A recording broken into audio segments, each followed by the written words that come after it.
ladies and handsome gents once again, or for the first time, to talk to the hand reviews. I am Bo the Reviews Lady, and I'm very happy that you're here today. And today's topic is summer fragrances. Summer.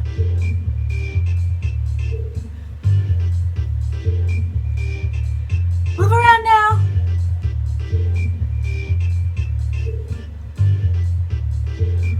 Come on, move around now.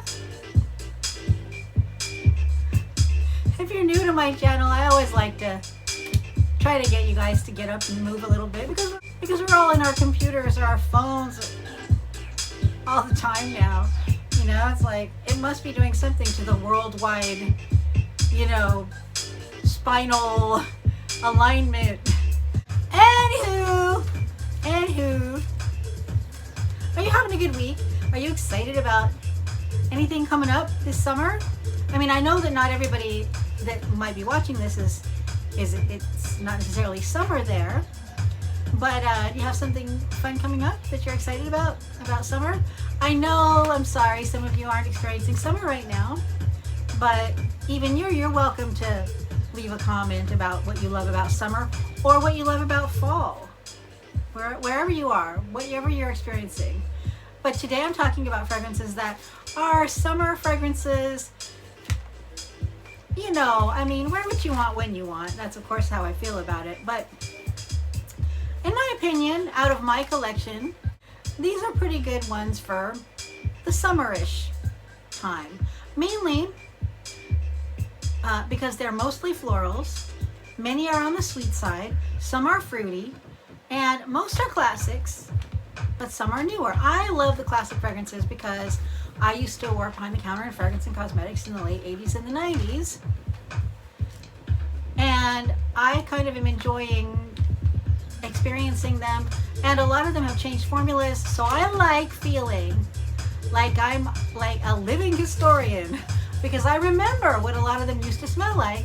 And I like to see if they're still around and they're still formulated. Sorry, if they're still around and they've been reformulated, do they smell similar from the old one to the old ones, and how? So I think that's kind of interesting. But so to start off, oh, but wait a minute.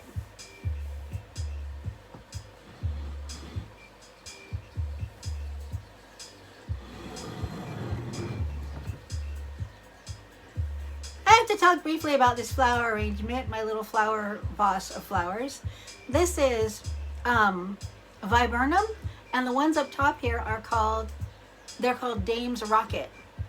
And these they smell amazing. This viburnum doesn't really have a fragrance, but the Dame's Rocket smells amazing. And supposedly this was Marie Antoinette's favorite flower. It's a wildflower. I have a lot of it growing in my garden, and it really smells a lot like carnation, and it's really gorgeous.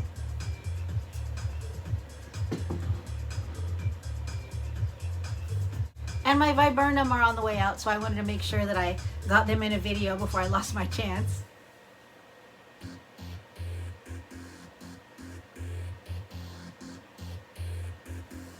And then check out this guy. I said that I was going to show blackberry flowers from my blackberry bushes. These are blackberry flowers. Aren't they beautiful? And when they come out, they look so pretty. Like you would want to use them for a wedding flower or something. There are lots of them. And of course, these guys will each become a delicious blackberry. And boy, they're delicious. Oh my gosh, they're the yummiest berries I've ever had. And yeah, they're very spiny, and they grow wild, and you kind of got to be careful. You don't want to walk too close to them. You might get scratched. But and they have this smell that it's not really a flowery smell. It smells more like, it reminds me of, you know, I don't know if any of you ever have done this, but have you ever used like spray starch when you've been ironing? That spray starch, it smells a lot like that. It has a real, I don't even know how to describe it, but it's like, or it reminds me of the smell of like if you ever worked in an office and you open up a fresh bale of paper to use in the office, it's like got this, I don't know, like almost a, I don't want to say chemically, but it's not what you expect such a delicious berries flower to smell like. But I wanted to show you because I do love them. I adore them. They're so cool. Thank you. Thank you, blackberry flowers.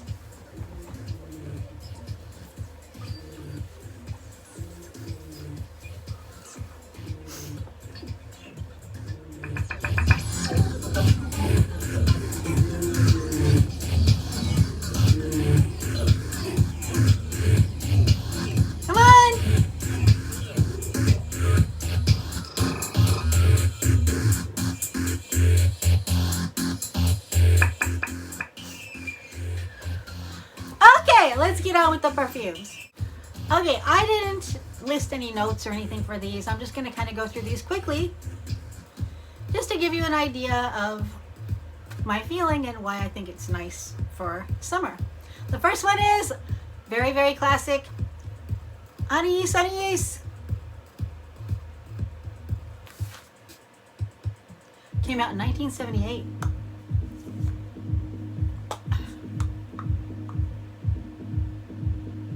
Chances are good you know someone who wears this, you knew someone who wore it, or you wore it yourself. Am I right? I'm right. You know I'm right. Write down below who you knew or who you know that wore this fragrance. So this fragrance, I mean, it has stood the test of time, you know, because it's really incredible. And it's really unusual because it's one of those fragrances that's really identifiable. You know, I gotta say, there was one that I smelled that smelled so much like this, and it's called Neige by Lise Wattier, which is a Canadian beauty fragrance company. Neige, N-I-E, it means snow in French. And this is does not smell anything like, and I kind of thought, it doesn't smell anything like, it doesn't smell like something you'd want to wear in the winter time. This definitely smells like a spring summer.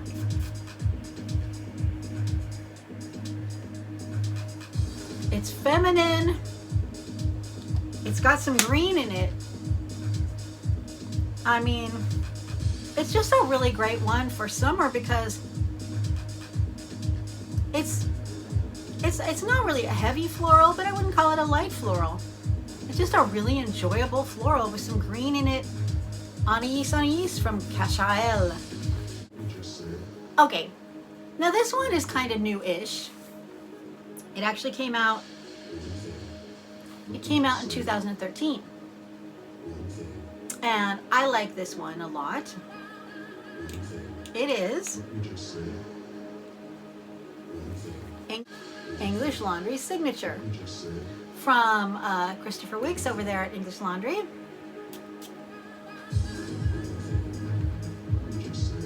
This one definitely has a lot more, I feel it's a lot more fruity. I feel like I smell like citrusy notes up top. I don't remember what's in it. I haven't done a video on this one yet, actually, but it is a really nice fragrance. Any age can wear it, but I kind of think maybe it leans a little more youthful, but it doesn't stop me from wearing it. So that's English Laundry Signature. It's just called English Laundry by Christopher Wicks, and it came out in 2013. I think it's good for day or night. And look at the bottle. Isn't that cute? English Laundry by Christopher Wicks. And this one is affordable if you can find it like in a set of with others. But if you have to go buy it, like the full-size bottle, you have to get lucky to find it at like a reasonable, like a more inexpensive price. Because if you want to buy this, you're gonna need to spend at least $100. I mean, yeah. Okay, now this one, I never owned a bottle before this bottle, even though it came out in the 90s. Wait a minute.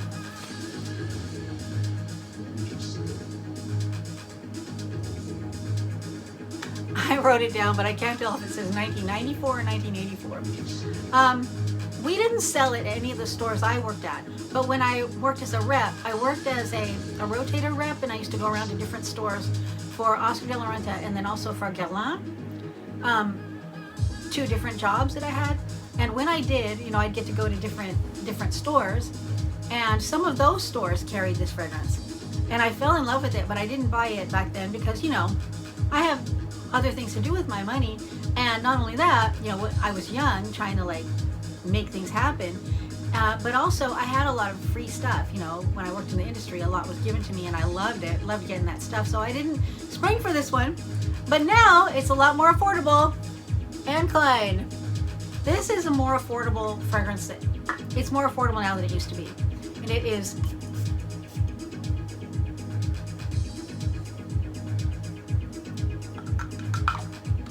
oops.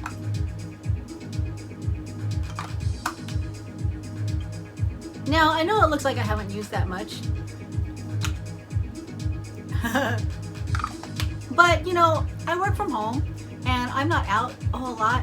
I mean, I go to the grocery store and, you know, I douse, you know, when I can. But sometimes also because I've been really sick in the last like year and a half, fragrances have been more difficult for me to handle.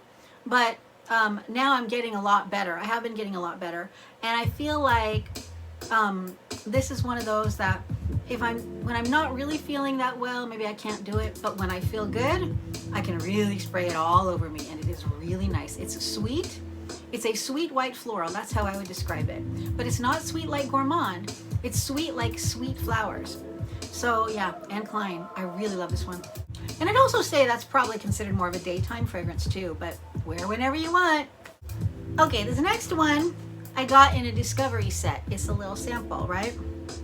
But it's from, I really want to talk about it.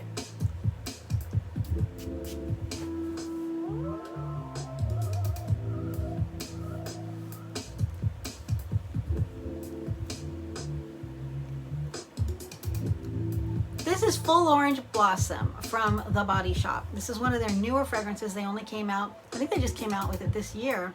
And I got a discovery set that has 4 of them in it. And this one, Full Orange Blossom, I mean, I love all of them. I loved all of them. But I just think this is like,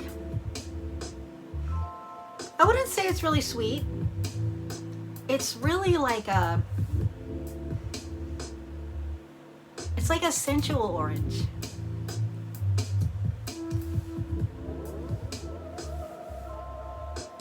And the dry down, now they say that these are really long lasting, but my experience has been that they're not long lasting at all. That's like part of their selling point. They say, yes, they're long lasting because they've done something special to make them last longer, but I do not find these to last long. But that doesn't matter. I would be happy to respray myself with this many times a day if I need to. It's just this beautiful, you know, it reminds me of like a non-sweet orange. Like the Body Shop also makes Satsuma, which is like a tangerine fragrance, and which is like a tangerine fragrance, and I have that. I love it. It's like a sweet citrus. This isn't really a sweet citrus. I think a lot of people would like, and actually all these fragrances from the Full Flowers, from Full Floral, I forget, but Full Orange, they're all shared, you know, unisex, they're all, and I can see how that would be. Yet this is very feminine. If I smelled this on a woman, I would be like, yeah, that's really nice. I wouldn't be like, is that for a man? If I smelled it on a man, I wouldn't be like, hey, that smells like it's for a woman. So I think they did a really good job of that. So that is The Body Shop Full Orange Blossom.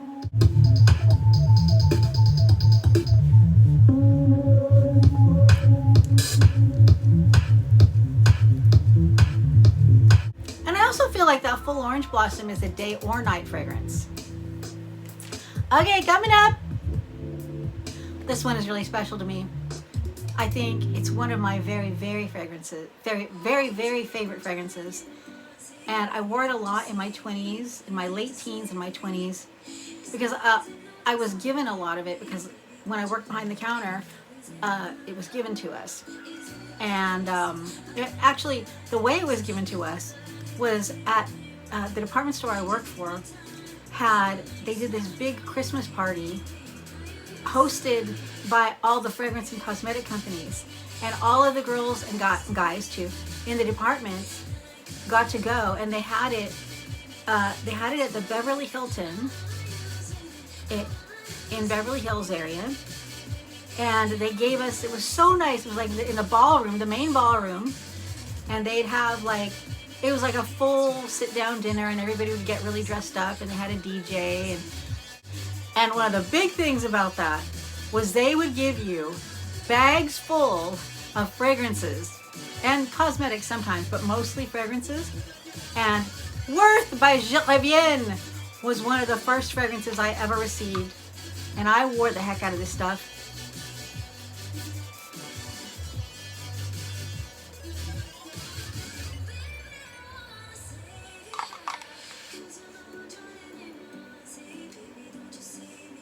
One of the reasons that I wore this so much is because it smells clean.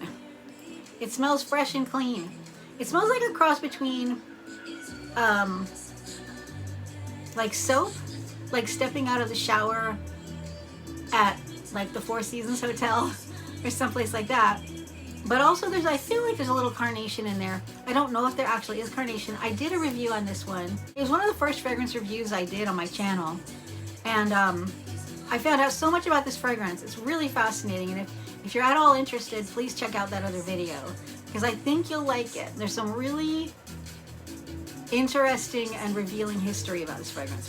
So yeah, I wore this a lot in my 20s and 30s. I still wear it. Since I got this bottle, it's one of the fragrances I reach for like more than any other one, because it just always smells so fresh and clean and pretty. It smells classy to me, you know?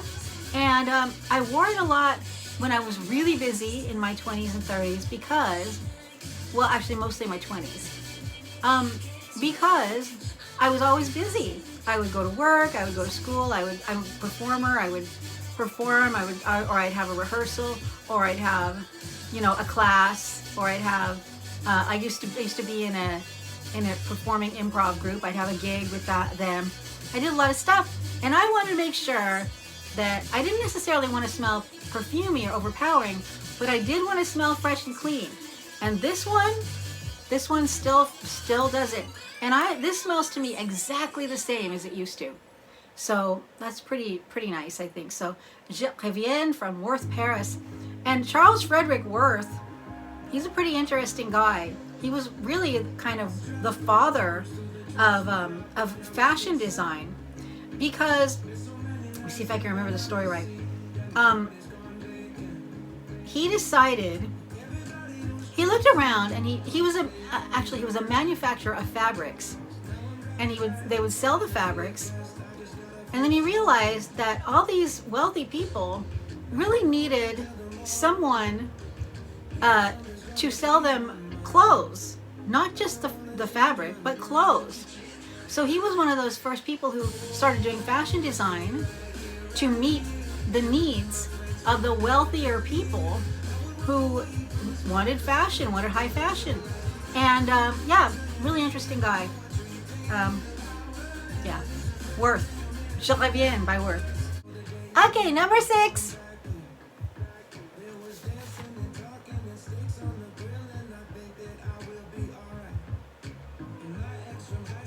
Oh, by the way, Reviens came out in 1932, and I consider it to be day or night fragrance, any time of year. But because it is a light, I believe it's considered a white floral. It's got a lot of aldehydes in it, which I love aldehyde fragrances. I consider it appropriate for summer, but I wear it all year. By the way, Reviens means I'm coming back.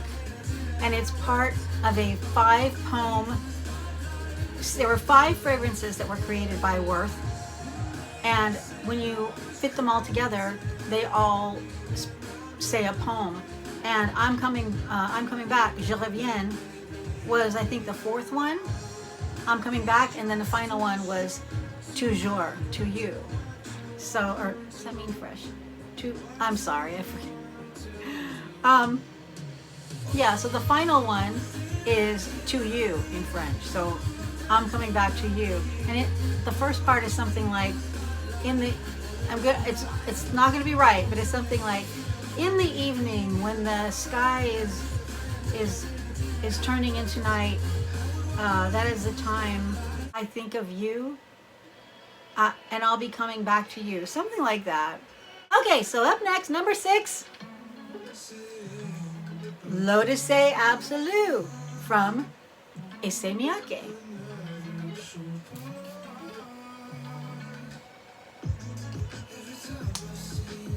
Now they say this is SOTD. It came out in 2013. I really consider this to be mainly a daytime fragrance and mainly a summer fragrance because this smells to me like melon. This smells to me like a cantaloupe melon or a honeydew melon that you just cut open and you put it all over yourself.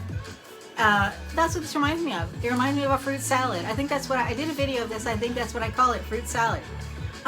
It's really pretty. It's very, very sweet.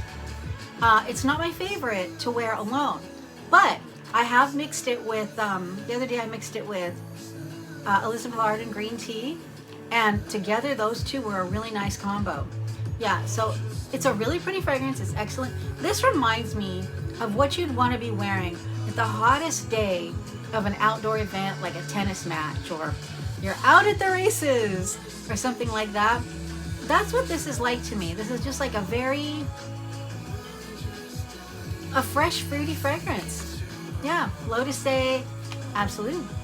Okay, and this is a real oldie but goodie. This one came out in 1945. And it has a funny name. Sounds a little bit questionable. White Shoulders from Evyan.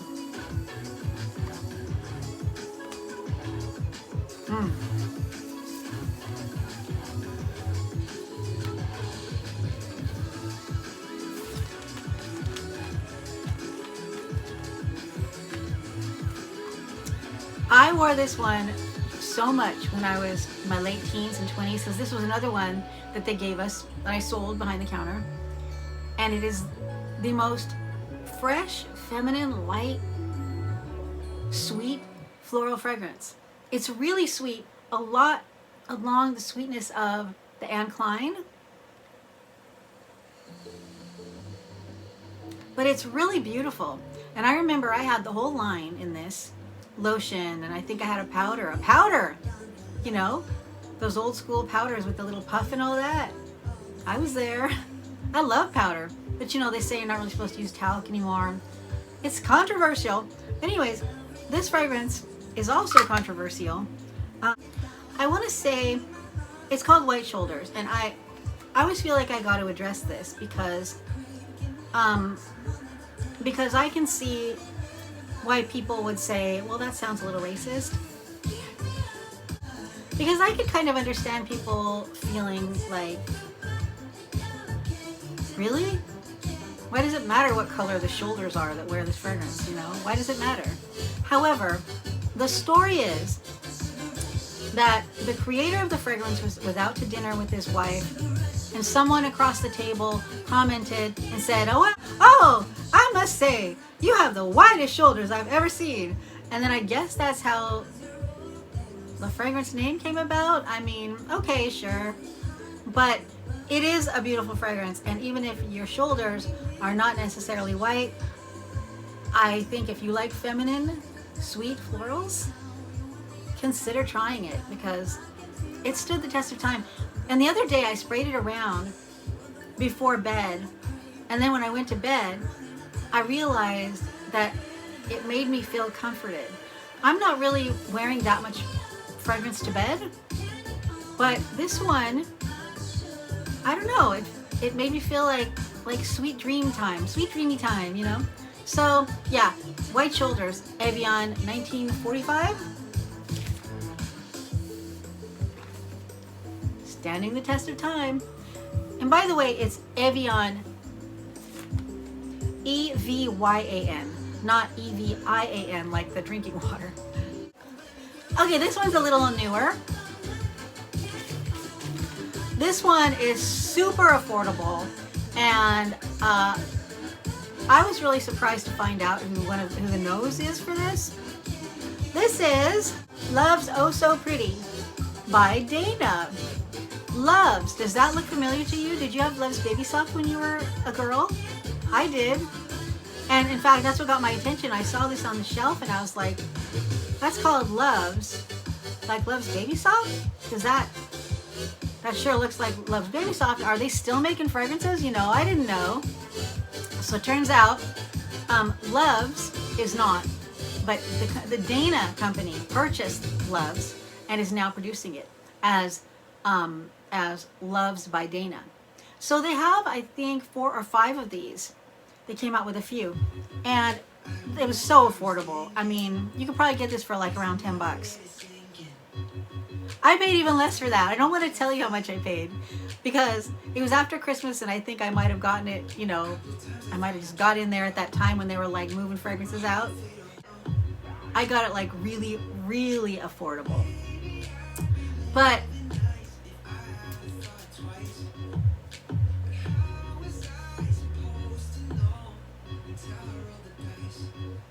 this is a fresh, friendly fragrance. It reminds me so much of CK1, which I launched as well. I remember CK1. I launched it, and I like it. This is the perfect fragrance to carry around in your purse, and it's nice and sturdy. Look at this little bottle. It's really pretty. It's nice and sturdy. It, you know, if you've tried CK1, you know what that's like. It's like a citrusy, it's like fresh and citrusy, and it's also, you know, a shared unisex fragrance. You know, well, I'll tell you though, when I launched it, CK1, the Calvin Klein people told us, don't say unisex. They didn't want you to use the word unisex. I guess they felt it was outdated. They said, no, when you present this to the clients, the customer, tell them it's shared. It's a shared fragrance. So I kind of stayed with that most of the time when I'm talking about fragrances for men or women. I call them shared or gender neutral. I don't know, I still have that, you know, oh, Calvin Klein said don't call it unisex. And I don't know, the word unisex, it does feel a little 1970s to me. It doesn't matter. It's just my experience and my feelings. But this is a fresh, light fragrance. You know, if you're a man and you want to wear it, you like CK1, I would say absolutely. But this to me is just the perfect little thing for a busy person to throw in their purse. It's sturdy. It's sturdy. It's a nice fresh fragrance. Love's Oh So Pretty. And oh yeah, the guy that nosed this, the guy that nosed this was part of the team. I think there were 2 of them that nosed. Get ready, you won't believe it. Tom Ford Black Orchid. Yes, that's right. So it's an inexpensive fragrance from the same nose that created Tom Ford Black Orchid. I think there were 2 people though. This guy, the nose is, his name is David Apple, A-P-E-L, or Appel. So yeah, I highly recommend this one. And I have another one, Oh So Spectacular, I don't love as much. Or is it Oh So Fabulous? Anyways, I don't love it as much. But this one I really like. Okay, number 9. This fragrance is so special to me. It's been around forever. I used to sell it behind the counter. At one time, it was considered the costliest fragrance in the world. It was launched in 1930, and when it was launched, it was considered the costliest perfume in the world. One of the reasons they were able to get away with that is because they said it had 10,600 jasmine flowers in each bottle and 28 dozen roses. And they launched it as the costliest perfume in the world. And it's the 2nd best-selling perfume of all time, next to Chanel No. 5. It's Joy by Jean Patou. Not Joy by Dior. Although Dior, not Dior, LVMH bought Jean Patou fragrances and discontinued everything. So this is gone. But you can still find a few bottles around. And I never loved this all that much when I was younger. But I was like, you know what? I gotta buy a bottle, because if it's gone and I can't get it anymore, I'm gonna be bummed that I missed this history. And I got it, and can I tell you,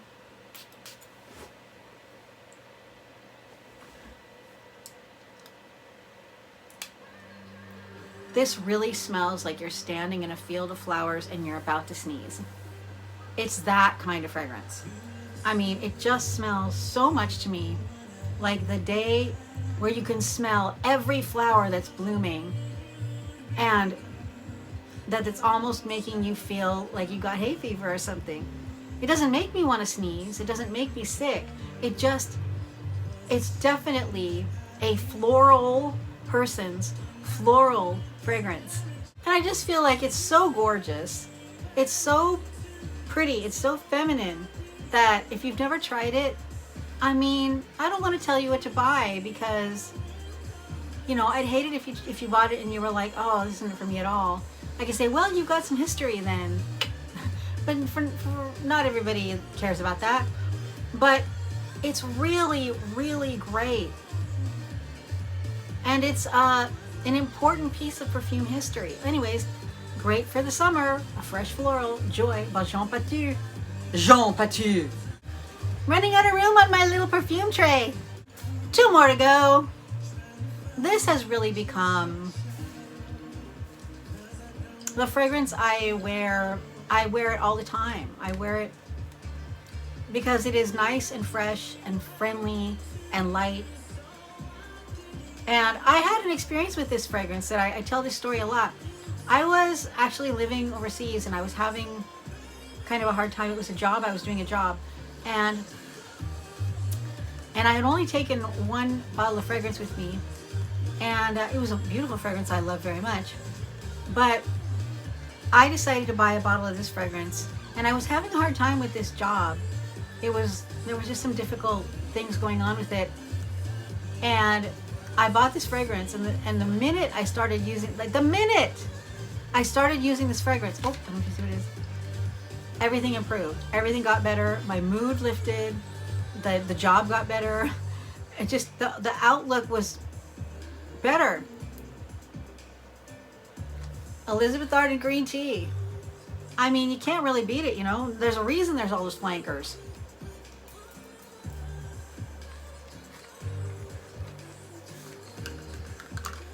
It's sweet without being sweet. It's light and fresh. It's green tea. You know what, you love it, green tea. It's been around since 1999. Tonight we're gonna spray it like it's 1999. Isn't that weird? 1999. And everyone's like, oh, the year 2000 is coming. And now that's so long ago. It's like the year 2000 was 24 years ago. That's freaky, man. So yeah, I love this one. And do you know who the nose is for this? Francis Kurkdjian of Maison Francis Kurkdjian and Baccarat Rouge 540 fame. Yeah, so this is one of his earlier ones, and look at how well it's done. He's a genius. Oh, my lovely ladies and my handsome gents, we're back. We're back. We're down. We're down to the last one. It's another Elizabeth Arden fragrance. And this one I used to sell behind the counter in the 80s, but I sold it only because I was in the same counter space. I worked for Ultima 2 Cosmetics, and on the other side of the counter, you know how they are in department stores, sometimes half the counter is one brand, half the counter is another. The other end was Elizabeth Arden. So they had this fragrance there, but it wasn't one of their big sellers. It came out long ago. It came out in 1936. It's considered the first American perfume. It is Bluegrass. Bluegrass from Elizabeth Arden, and my gosh, this is to me a carnation bomb.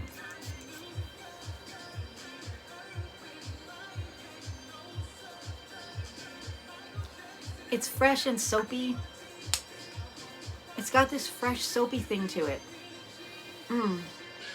It's just so beautiful. And you know, I think if I had to say, there's another fragrance that has a lot of carnation in it, and that's Balogia, classic Balogia from Caron. Kind of similar, but this is a lot fresher. This is a lot more green, I would say. Yeah.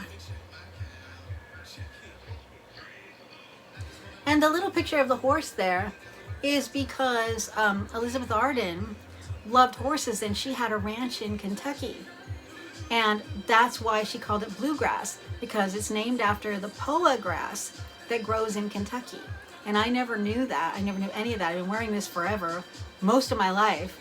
You know, well, you know what? No, this was my, I think this is my first, no. I think I had it before, but I bought this bottle recently, and it smells exactly the way it used to smell. Exactly. So, you know, it's just one of those really good old ones that still smells good. And not only that, I feel like the people who wore this, you know, when they would come to the counter when I was 19, 20, when I worked at that one store, it was all older people. And, you know, they just had a few bottles that they kept in there because they knew those older clientele that have been wearing it forever will be coming back to buy it again.